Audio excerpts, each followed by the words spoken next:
laba diena. Aš esu Donatas Zailskas, gydytojas neurologas, dirbantis Respublikinėje Vilniaus universitetinėje ligoninėje.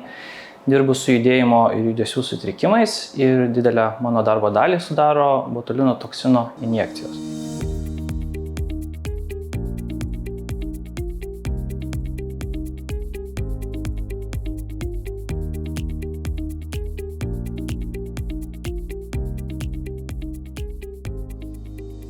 Poinsultinis raumenų spastiškumas yra būklė, kurio metu atsiranda nevalingi rankų, kojų raumenų įsitempimai, kurie yra pasekmė pažeidimo centrinėje nervų sistemoje. Tai būtų ar galvos smegenyse, ar nugaros smegenyse ir konkrečiai tų sričių, kurios atsakingos už judesį, už judesio atlikimą, už judesio realizavimą. Kuomet atsiranda spastiškumas, žemesnieji judesį kontroliuojantys centrai, jeigu taip galima sakyti, yra atjungiami nuo aukštesniųjų, pradeda dirbti savarankiškai ir to pasekoje raumuo ar raumenys tampa jautresni ištempimui.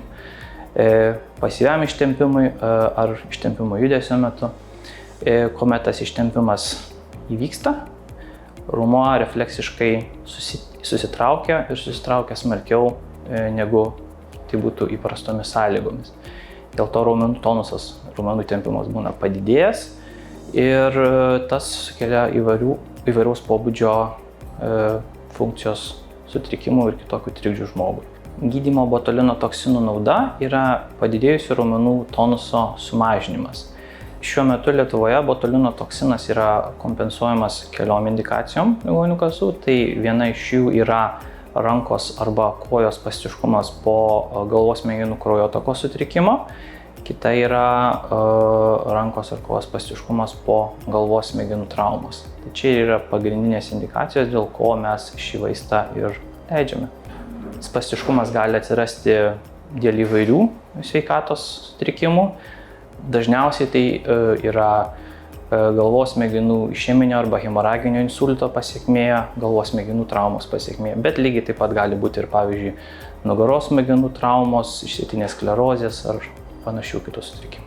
Botulino toksinas yra efektyvus gydymo metodas, pasaulyje naudojamas jau daugelį dešimtmečių, tai yra preparatas, kuris leidžiamas tiek vaikams, tiek suaugusiems. Turbūt daugelis žino, kad plačiai naudojamas ir grožio industrijoje.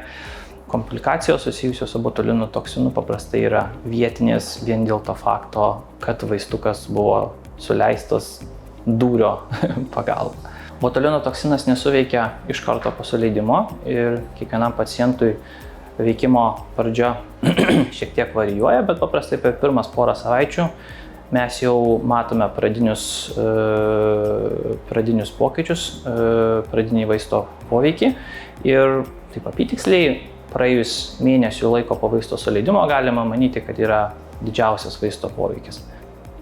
Poinsultinio spastiškumo gydymo būdų yra įvairių ir botulino toksinas yra tik vienas iš jų. Iš esmės galima išskirti dvi grupės. Tai yra priemonės veikiančios padidėjusį raumens jautrumą dėl sustiprėjusio susitraukimo.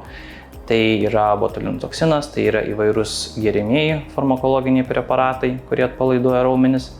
Ir kita dalis yra jau fizinės priemonės, kurios sutelkiamos ne į padidėjusio raumens jautrumą, bet į antrinės atsiradusias komplikacijas, pavyzdžiui, raumenų kontraktūras. Idealiausiu atveju gydymo metodai turėtų būti kombinuojami. Kreiptis dėl botulino toksino injekcijų Lietuvoje galima pagrindiniuose gydymo centruose, ypač insulto centruose. Žmonių atliekančių botulino toksino injekcijas dėl spastiškumo Lietuvoje nėra daug. Mūsų centras Respublikinėje Vilniaus universitetinėje ligoninėje yra vienas iš pagrindinių. Ir kreipimasis yra ganėtinai paprastas, tiesiog reikalingas siuntimas gydytojo neurologo konsultacijai po žmogų, kuris atlieka šias injekcijas. Mūsų ligoninėje, Respublikinėje Vilniaus universitetinėje ligoninėje, šias injekcijas atlieku aš, Donatas Zailskas. Tai ačiū už dėmesį ir linkiu nesirgti.